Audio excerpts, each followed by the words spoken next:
एवढी हुशार होऊन गेली का? जा झोपायला जा पटकन. मला का काम करू दे मला. जा उठ लवकर पटकन. तुझं काय काम करायचंय?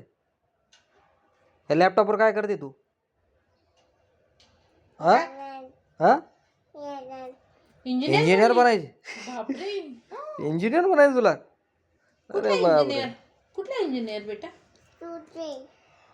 हे आता काय करते तू याच्यामध्ये? काय करते तू? हा डॉक्टर? बापरे. मग मला दे ना आता. मी पण बनतो ना इंजिनियर. हा तू पण बनते? अच्छा बर. काय करते तू आता? बाप मीटिंग मीटिंग कोणाबरोबर मीटिंग